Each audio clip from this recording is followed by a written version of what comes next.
Bonjour, j'ai le plaisir de vous présenter aujourd'hui 7 conseils pour mieux mémoriser. À la fin de cette vidéo, vous connaîtrez des principes essentiels sur la mémoire et vous aurez des pistes concrètes pour améliorer votre mémorisation. Mémoriser, qu'est-ce que c'est? C'est bien enregistrer de nouvelles connaissances, bien les ranger dans votre cerveau pour ensuite les retrouver facilement quand vous avez besoin de les utiliser. C'est comme prendre des vêtements, bien les ranger dans une armoire en utilisant les différents tiroirs et la penderie, pour ensuite bien les retrouver quand vous devez vous habiller le matin. Vous ne voulez pas passer 1 heure à chercher ce que vous voulez mettre et vous énerver. Vous ne voulez pas retrouver une seule chaussette qui sera inutilisable car elle a perdu son double. Bien sûr que non. Évidemment, vous avez compris que c'est important de bien mémoriser. Pourquoi ? Tout d'abord, vous gagnez du temps dans vos apprentissages.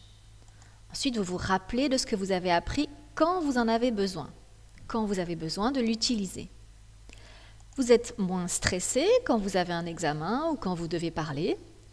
Vous progressez dans votre apprentissage de la langue de manière durable et vous apprenez avec plaisir.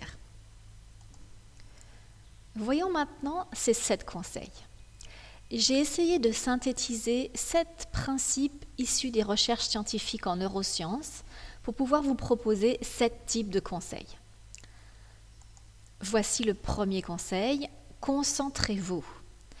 Pour mémoriser, il faut être attentif.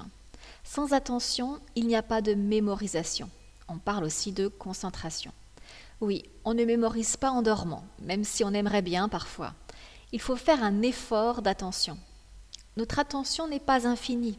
C'est pourquoi vous devez choisir le bon moment pour vos séances de travail qui demandent de la mémoire. Vos séances ne doivent pas être trop longues, sinon vous ne serez plus attentif. Si vous sentez que votre concentration baisse, c'est déjà le cas après 10 minutes, changez d'activité, levez-vous et faites une pause. Deuxième conseil, faites des associations. La mémoire fonctionne par association. Quand vous voyez la Tour Eiffel, vous pensez à quoi? À Paris, bien sûr. Vous faites une association entre la Tour Eiffel et Paris. C'est une association partagée par de très nombreuses personnes dans le monde. Quand vous apprenez une nouvelle connaissance, vous faites des associations avec d'autres connaissances. Mon conseil est d'utiliser activement ce mécanisme. Quand vous apprenez un nouveau mot en français, par exemple orange, souvent, vous allez avoir le réflexe de l'associer avec sa traduction dans votre langue, ou alors avec sa traduction proche ou identique dans une autre langue que vous connaissez. Vous pouvez par exemple associer orange avec sa traduction en anglais qui est identique. Vous vous dites alors, c'est comme en anglais, mais avec une autre prononciation. Vous pouvez faire des associations plus intéressantes encore. Par exemple, vous pouvez l'associer avec un autre mot que vous connaissez déjà en français. Pomme, qui est aussi un fruit.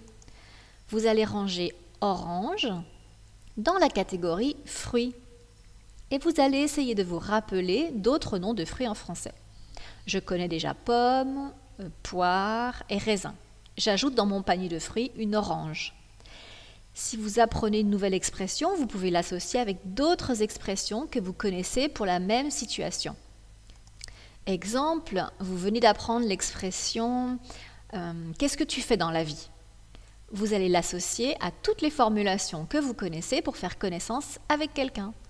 Si vous apprenez une nouvelle forme verbale irrégulière, par exemple, nous téléchargeons avec le E après le G, vous pouvez associer cette forme aux autres verbes qui ont la même particularité, c'est-à-dire les verbes qui se terminent en GER, comme manger, ranger, etc. Vous comprenez la logique. La nouvelle connaissance ne doit pas être isolée dans votre mémoire. Vous devez l'associer avec d'autres connaissances. Une autre chose importante maintenant, liée aux associations, ce sont les images. Vous avez remarqué qu'il y a beaucoup d'illustrations dans vos livres de français et que j'essaie moi-même d'illustrer mes conseils par une photo. Ce n'est pas pour faire joli ou pour décorer la page, c'est pour faciliter la mémorisation des idées. Quand vous apprenez le mot orange, dans votre esprit, vous visualisez le fruit, vous avez une image qui apparaît. C'est très important d'associer des mots à des images. Votre cerveau mémorise beaucoup mieux les images. Associez une nouvelle connaissance à une image. Quand ce sont des choses concrètes comme un fruit, c'est facile. Mais parfois, vous devez faire des associations avec des symboles.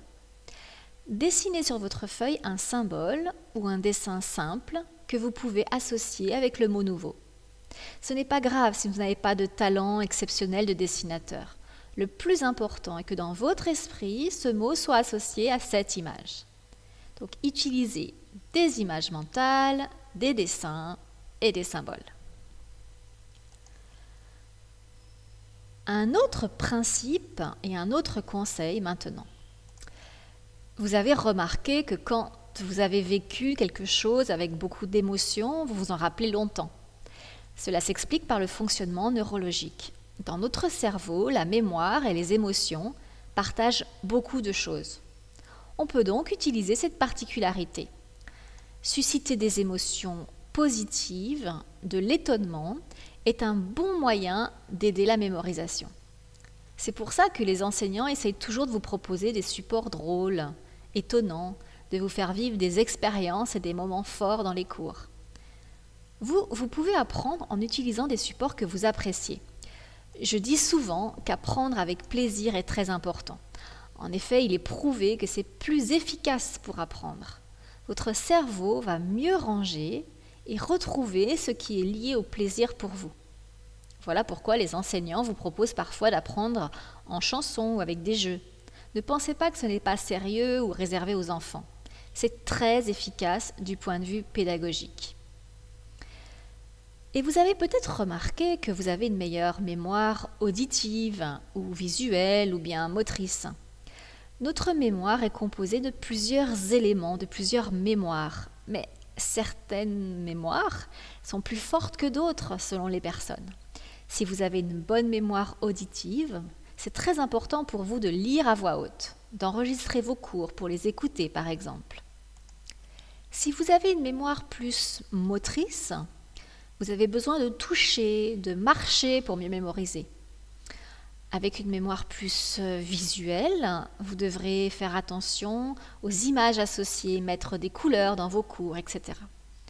Ce sujet est complexe à expliquer en quelques minutes, mais je vais vous donner des liens utiles à ce sujet en fin d'article du blog. Le lien est en dessous de la vidéo. Voyons maintenant le conseil suivant.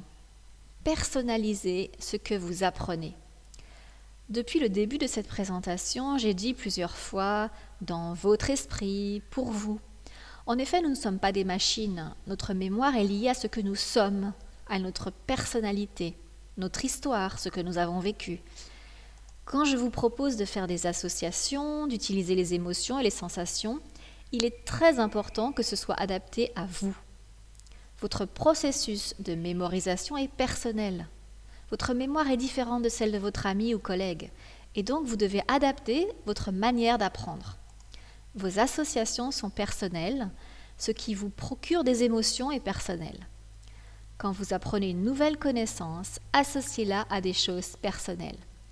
Par exemple, si vous apprenez le vocabulaire de la famille, faites des phrases d'exemple avec les membres de votre famille. Par exemple, mon oncle s'appelle Ali et sa femme s'appelle Fatima, c'est ma tante. Quand votre prof vous pose des questions personnelles en cours, ce n'est pas indiscret, mais pour vous aider à faire ces associations personnelles. Vous venez d'apprendre des adjectifs qualificatifs difficiles à mémoriser, par exemple. Associez-les avec des personnes que vous connaissez. Exemple, ma voisine Maria est généreuse. Elle aime faire des cadeaux à tout le monde. Vous associez généreuse à Maria que vous connaissez. Vous aurez ainsi beaucoup plus de chances de vous rappeler ce mot, car vous l'avez associé à Maria et à cadeau. Cherchez toujours comment utiliser ce que vous venez d'apprendre dans votre vie concrète. Je vous ai déjà dit dans des conseils précédents pour mieux apprendre qu'il est important d'apprendre ce qui est utile pour vous. Vous avez remarqué que vous mémorisez mieux ce qui vous intéresse. L'intérêt pour un sujet crée une motivation qui facilite beaucoup la mémorisation. Apprendre la conjugaison des verbes n'est pas forcément le plus agréable à faire, mais pourquoi ne pas le faire en chanson ou sous forme de jeu? Essayez toujours de trouver un intérêt personnel dans vos apprentissages.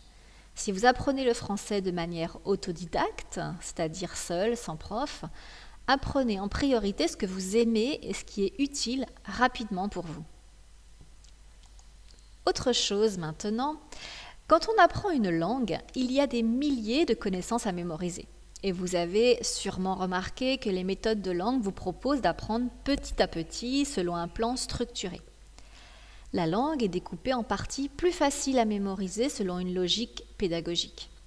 Quand vous êtes face à de nouvelles connaissances, pensez vous aussi à découper des parties. Cela signifie apprendre en plusieurs fois les contenus, mais aussi de ne pas faire de trop longues séquences sur des sujets identiques. Cela rejoint vos capacités d'attention dont on a parlé au début de cette présentation. La structure des manuels de langue en dossiers, unités, séquences est très importante et je vous conseille de vous appuyer sur le plan d'un cours pour mémoriser son contenu. Commencez par mémoriser son plan et ensuite vous allez chercher les mots-clés pour chaque partie, ce qui est le plus important.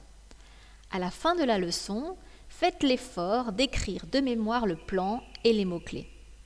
Vous verrez que cela vous donnera une structure pour retrouver le contenu. Si quelqu'un a rangé votre armoire de vêtements pour vous, vous allez retrouver facilement vos affaires seulement si vous comprenez la logique du rangement. Si la personne qui a rangé pense que c'est plus joli de mettre tout ce qui est noir dans le même tiroir, vous allez avoir un problème pour retrouver vos chaussettes noires au milieu des chemises noires, par exemple, parce que vous allez probablement chercher vos chaussettes dans le tiroir des chaussettes, car vous avez une autre logique. Les chaussettes vont avec les chaussettes. Pour en revenir à la leçon, en visualisant la structure, vous faites des liens entre les parties et les sous-parties, et vous allez beaucoup mieux mémoriser parce que vous allez mieux comprendre la logique de la leçon. Comprendre ce que vous apprenez est essentiel pour mémoriser. Vous devez comprendre les liens entre les contenus. Rappelez-vous l'importance des associations. La structure d'une leçon vous donne une vision globale très utile. Nous arrivons à une partie essentielle, la réactivation des apprentissages. Vous avez remarqué qu'il ne suffit pas de faire l'effort de mémorisation une fois pour que la connaissance soit mémorisée pour toujours, évidemment. Ce serait trop facile. Il est conseillé de réactiver dans son esprit une nouvelle connaissance 24 heures après son premier apprentissage, puis une semaine après. Souvent, on pense que réactiver, cela veut dire répéter. Ce n'est pas seulement ça. Cela peut être réviser, relire, mais ce n'est pas le plus efficace. Vous pouvez faire un exercice sur cette connaissance, un quiz, un jeu.